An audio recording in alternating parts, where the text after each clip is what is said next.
The truth is, pricing does vary from case to case, and so depending on what problem you have, it may well be a different number, but I would like to address some things you should think about as you're considering that number. And the main thing you should think about is price and value. Price isn't something you can evaluate in a vacuum. You have to consider it in context of the value you get in exchange. One simple example of that is, say I told you a particular amount of money for something was going to be $10,000. Is that price expensive? Is that price cheap? It depends on what you're going to get in exchange. If you're going to get a ballpoint pen, that's probably way too expensive. If you're going to get a brand new Porsche, that's actually relatively cheap.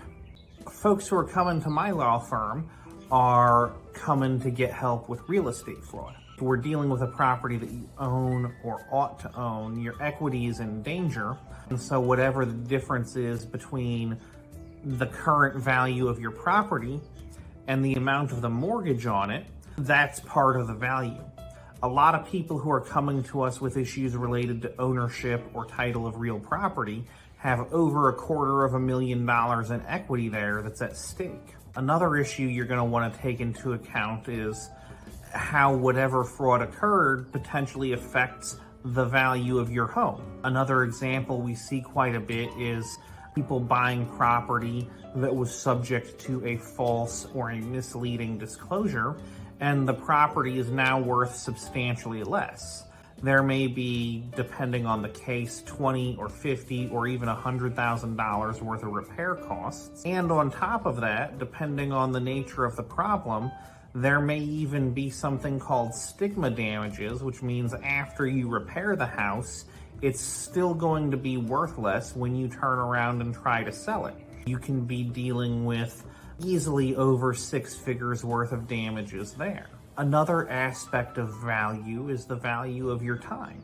A lot of folks come to us and they're spending inordinate amounts of time dealing with their problem that can be taken off their hands, either because they're losing time worrying about their problem, or they're doing work on their house trying to remedy the problem, or in the alternative, they're not able to live in their house and they have to live someplace further away, and so they're burning extra time on their commute every day.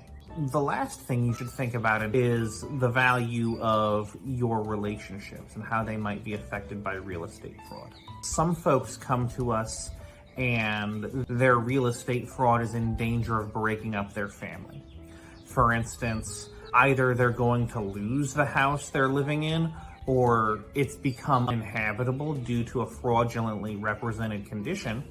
And if they're not able to get that problem worked out, their family can't live in that house anymore. And a lot of people come to me afraid that they won't be able to find a single place where their family would stay together. Now, I think that kind of damage is beyond putting a number on. But one thing you should think about is, if you're in danger of losing your home, would your family be able to stay together? And what's the value of keeping your family together if that's at stake? Another thing that comes up in terms of relationships is sometimes you may find that you're not able to have guests in your home and you're not able to make friends and socialize the way you would want to.